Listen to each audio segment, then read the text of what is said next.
옛날 조선 땅 어느 고을에 박선비라 불리는 사내가 살고 있었습니다. 그는 젊은 시절 나름대로 글공부도 했고 재주도 남부럽지 않았으나 마흔이 넘도록 과거에 낙방하며 하는 일마다 실패하며 근근히 입에 풀칠이나 하는 처지였습니다. 그런 박선비에게는 아주 고약한 습관이 이게 하나 말이 되느냐? 있었습니다. 이런 그것은 불합리한 일 바로 더 이상 눈만 못 뜨면 참겠다. 시작되는 남 탓과 세상 원망이었습니다. 에잇, 세상이 썩어도 한참 썩었어. 감독관 놈들이 내 글의 진가를 몰라주다니. 아우, 아내는 어찌 된 게 남편 기살려준 줄은 모르고 저렇게 무뚝뚝하기만 할까. 내 팔자가 참으로 기구하구나. 그는 아침에 눈을 뜨는 순간부터 밤에 잠들 때까지 입만 열면 누군가를 원망하고 주위 환경을 탓했습니다. 헌데 참으로 기괴한 일이었습니다. 박선비가 세상이 나를 알아주지 않는다며 투덜댈 때마다 그의 입에서 검고 끈적한 연기 같은 것이 흘러나왔기 때문입니다. 박선비가 뱉어낸 이 독한 말들은 허공으로 흩어지지 않았습니다. 그것들은 등 뒤에 차곡차곡 쌓여 시커먼 탁한 기운으로 변했고 점점 덩치를 불리더니 마침내 방망이를 든 심술궂은 도깨비놈으로 변해버린 것입니다. 이 그림자 도깨비는 박선비가 남을 탓할 때마다 마치 맛있는 먹이를 먹는 것처럼 그 기운을 쪽쪽 빨아먹으며 힘을 키웠습니다. 박선비의 안색은 날로 흙빛이 배어갔고 집안은 도깨비가 내뿜는 서늘한 냉기로 가득 찼습니다. 그러니 몸이 성할 리가 있겠습니까? 아무리 잠을 자도 피로가 가시지 않았고 어깨 위에는 마치 커다란 바위 덩어리가 올라앉았 듯한 극심한 통증이 느껴졌습니다. 용하다는 의원을 찾아가 침을 맞고 약을 다려 먹어도 아무런 소용이 없었습니다. 아이고, 이제는 가슴까지 답답해서 숨을 못 쉬겠구나. 도대체 내 전생에 무슨 죄를 지었기에 이런 고통을 주시는 말인가. 박선비는 여전히 하늘을 보며 삿제때를 해댔습니다. 자신이 뱉어낸 그 독한 말들이 도깨비가 되어 자기 목을 조르고 있다는 사실은 꿈에도 모른 채 말입니다. 고통이 극에 달해 죽을 것만 같았던 때였습니다. 마을에 기이한 소문 하나가 돌았습니다. 산 너머 골짜기에 사는 한 도사가 있는데 그분은 귀신을 쫓는 부적도 쓰지 않고 굿도 하지 않으면서 오직 말 한마디로 어떤 병이든 씻은 듯이 낫게 한다는 것이었습니다. 박선비는 지푸라기라도 잡는 심정으로 아픈 몸을 이끌고 길을 나섰습니다. 산으로 가는 길은 멀고도 험했습니다. 하지만 박선비는 포기하지 않고 한 걸음 한 걸음 산을 올랐습니다. 마침내 산 꼭대기 낡은 초가집에 도착한 박선비는 문 앞에 주저앉아 거친 숨을 몰아쉬었습니다. 등 뒤에 붙은 도깨비는 박선비가 도사를 만나지 못하게 하려는 듯 목을 더욱 강하게 졸라댔습니다. 개여십니까? 사람 하나만 살려주십시오. 박선비의 간절한 외침에 방 안에서 낮고 묵직한 목소리가 들려왔습니다. 살려달라니. 이미 네가 스스로 죽이고 있는 것을 내가 어찌 살린단 말이냐. 방문이 열려 나타난 이는 해안이라 불리는 도사였습니다. 그는 화려한 도포를 입지도 신비로운 부채를 들지도 않았습니다. 그저 평범한 농사꾼처럼 투박한 손을 가졌으나 그의 눈빛만큼은 사람의 속을 꿰뚫어 보듯 매섭고도 맑았습니다. 해안도사는 박선비를 힐끗 보더니 등 뒤에서 킬킬대고 있는 도깨비를 향해 혀를 찼습니다. 세상에나, 저토록 기름진 도깨비는 참으로 오랜만이구나.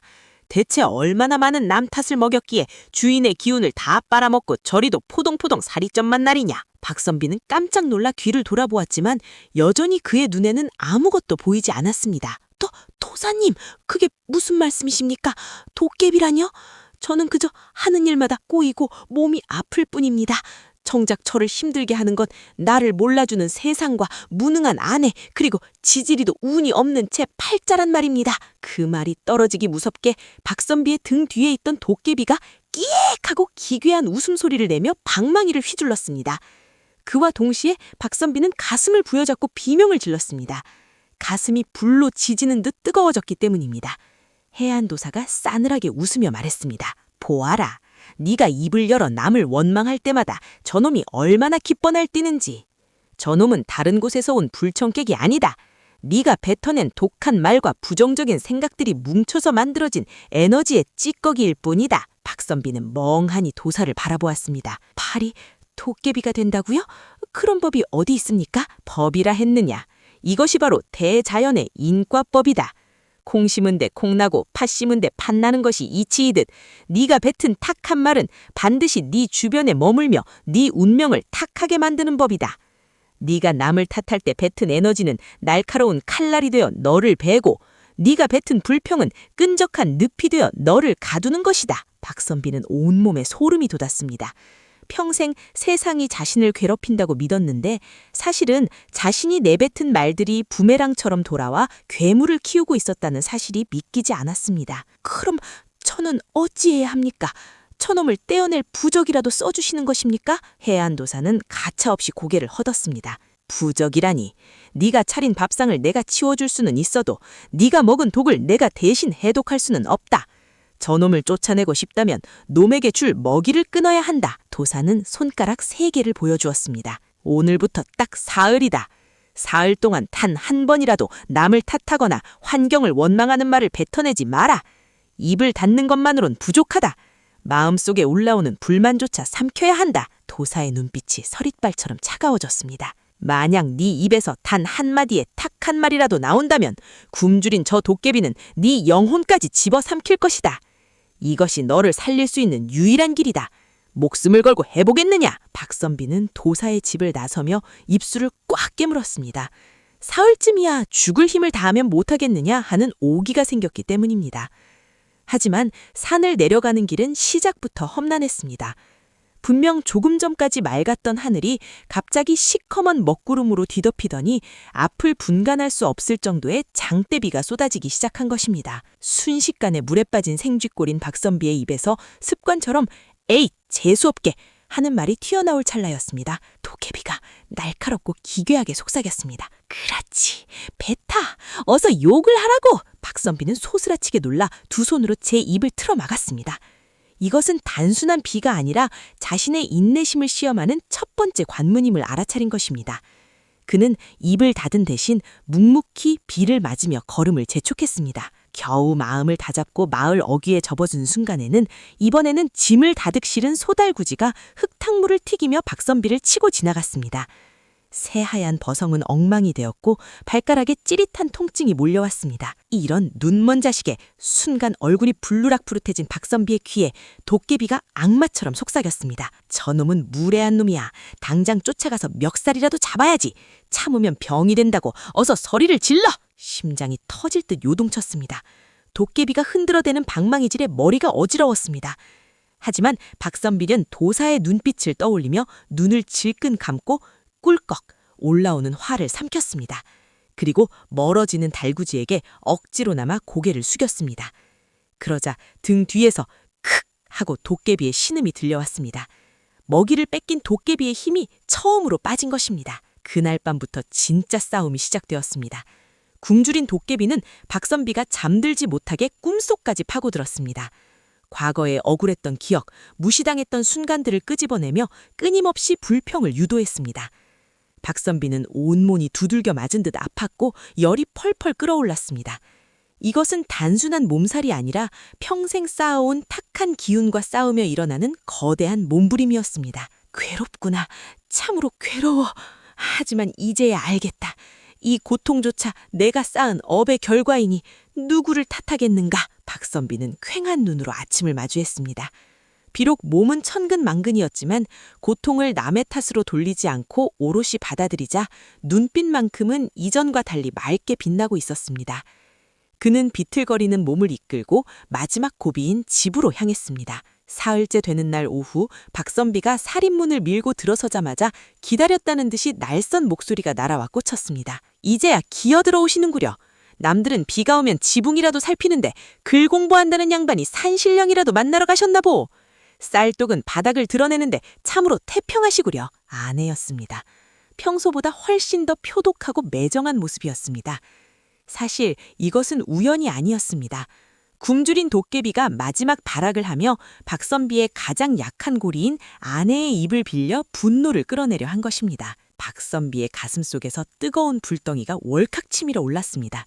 내가 누굴 위해 이 죽을 고생을 하고 왔는데 억울함이 목구멍까지 차올랐습니다. 도깨비는 신이 나서 박선비의 어깨 위에서 방망이를 두들기며 악마 같은 속삭임을 쏟아냈습니다. 저 옆편애를 보라고! 네 정성도 몰라주는 저 무지한 인간에게 한마디 안 하고 참을 텐가? 어서 소리를 질러 밥상을 엎어버려! 박선비의 주먹이 부르르 떨렸습니다. 입술이 달싹거리며 금방이라도 독설이 터져나올 찰나였습니다.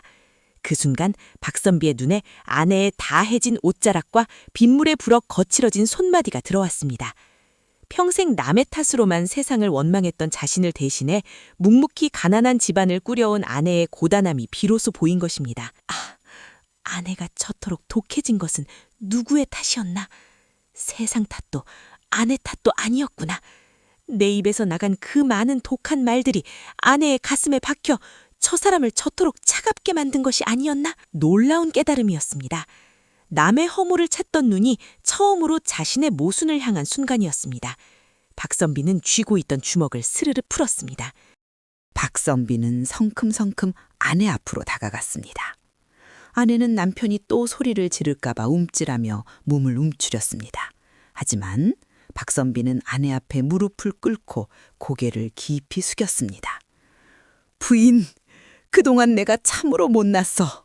나를 믿고 시집아 고생만 시킨 것도 모자라 내 못난 주둥이로 부인의 마음을 그토록 아프게 했으니 정말 미안하오. 다 내 잘못이오. 그것은 단숨이 소리내어 뱉은 말이 아니었습니다. 뼈저린 후회와 진심이 담긴 그 무엇보다 뜨겁고 마음 깊은 곳에서 우러나오는 울림이었습니다. 그 순간 박선비의 등 뒤에서 찢어질 듯한 비명이 터져 나왔습니다. 끼에 내 마음이 찢어지는구나. 안 돼, 이건 와라. 이 맑은 기운은 뭐란 말이냐. 도깨비는 박선비의 몸에서 뿜어져 나오는 참외라는 눈부신 빛에 살이 타들어가듯 괴로워하며 몸을 뒤틀었습니다. 더 이상 탁한 기운을 먹을 수 없게 된 도깨비는 순식간에 시커먼 연기로 변해 공중으로 흩어지며 비명을 질렀습니다. 두고 보자. 네 놈이 다시 남 탓을 하는 날 반드시 돌아올 것이다. 도깨비가 연기처럼 사라진 그날 이후 박선비 집안에는 기이한 변화들이 찾아왔습니다. 무엇보다 가장 먼저 변한 것은 박선비 자신의 기운이었습니다. 늘 굽어있던 어깨가 활짝 펴졌고 흑비치던 안색은 맑은 샘물처럼 투명해졌습니다. 아내 또한 남편의 따뜻한 말 한마디에 얼음장 같던 마음이 녹아내려 부부의 웃음소리가 담장을 넘기 시작했습니다. 집안을 감돌던 그 서늘하고 탁한 기운이 눈 녹듯 사라진 것입니다. 신기하게도 박선비가 밝은 얼굴로 마당을 쓸고 있을 때면 이전에는 재수 없다며 그를 피하던 이웃들이 먼저 다가와 인사를 건네기 시작했습니다. 박생원, 요즘 무슨 좋은 일이라도 있는가? 얼굴에서 빛이 나네 그려? 그저 내 입 안에 살던 도둑놈 하나를 쫓아냈을 뿐이라네. 박선비는 이제 더 이상 과거 시험에 떨어졌다고 하늘을 원망하지 않았습니다. 대신 자신이 왜 떨어졌는지를 냉철하게 분석하기 시작했습니다. 내 글의 깊이가 부족했구나. 내가 백성의 아픔을 글로만 배웠지 마음으로 읽지 못했구나. 자신의 허물을 인정하고 부족한 내공을 쌓는 데 집중하자 놀랍게도 그를 무시하던 고을 형감이 먼저 사람을 보내 서책 정리를 맡기며 지혜를 구하기 시작했습니다. 내가 변하니 환경이 움직이고 환경이 움직이니 귀한 인연들이 나를 돕기 시작한 것입니다. 이것이 바로 도사가 말한 진짜 인과법의 위력이었습니다. 몇 달 뒤 박선비는 감사의 인사를 전하기 위해 다시 산 너머 해안도사를 찾았습니다. 도사는 여전히 평온한 모습으로 마당을 쓸고 있었습니다. 박선비가 깊이 절을 올리자 도사가 박선비의 가슴을 가리키며 말했습니다. 이제야 네 가슴 속에 꺼지지 않는 등불 하나가 켜졌구나. 도사님, 덕분에 제 삶이 통째로 바뀌었습니다. 남 탓이 제 인생을 갉아먹는 귀신인 줄도 모르고 살았습니다. 도사가 빗자루를 내려놓고 박선비의 눈을 똑바로 응시했습니다. 기억하거라. 진짜 퇴마는 칼을 휘두르고 구슬하는 것이 아니다. 내 안의 탁한 기운, 즉 남을 원망하고 탓하는 그 마음을 닦아내는 것이 진정한 퇴마다. 사람은 누구나 저마다의 귀한 빛을 품고 오지만 제 허물을 벗지 않으면 그 빛은 가려지고 그림자 도깨비만 꼬이는 법이다. 네가 스스로를 바르게 세워 빛을 내기 시작하면 그 어떤 어둠도 감히 너를 넘보지 못할 것이다. 여러분, 오늘 박선비의 이야기 어떻게 들으셨나요? 우리는 흔히 내 삶이 힘든 이유를 부모 탓, 나라 탓 혹은 운 탓으로 돌리곤 합니다. 하지만 박선비의 어깨를 짓눌렀던 도깨비는 결국 그가 뱉은 불평들이 모여 만든 결과물이었습니다. 내 앞에 온 환경은 나를 단련시키고 성장시키기 위한 무대일 뿐입니다. 남을 탓하는 에너지는 정확히 나를 치는 칼날이 되어 돌아옵니다. 반대로 내가 나의 허물을 벗고 내공을 쌓는 데 힘을 쏟으면 어둠 속에 있던 삶도 지혜의 등불이 켜지기 시작할 것입니다. 지금 여러분의 입가엔 어떤 말이 맴돌고 있나요? 혹시 나도 모르는 사이 마음속 도깨비가 기다리는 말을 하고 있지는 않은지 조용히 돌아보게 됩니다. 남을 탓하고 싶을 때마다 슬그머니 그 마음을 내려놓고 고마움이라는 등불 하나 켜두면 어떨까 하고 생각해 봅니다. 내가 변하니 세상이 꽃밭으로 변해더라는 박선비의 그 신기한 경험. 내 안의 창문을 닫으면 바깥 세상 풍경도 분명 다르게 보일 테니까요. 오늘 하루 여러분의 마음밭에는 어떤 씨앗을 심고 싶으신가요? 어떻습니까? 오늘 이야기가 가슴 한구석에 작은 울림을 주었는지요? 잊지 않고 구독과 좋아요를 눌러주시면 제가 들려드릴 지혜 보따리가 훨씬 풍성해진답니다. 함께 해주신 여러분의 삶이 항상 평온하시길 빌며 저는 곧 더 재미나고 유익한 이야기로 돌아오겠습니다. 감사합니다.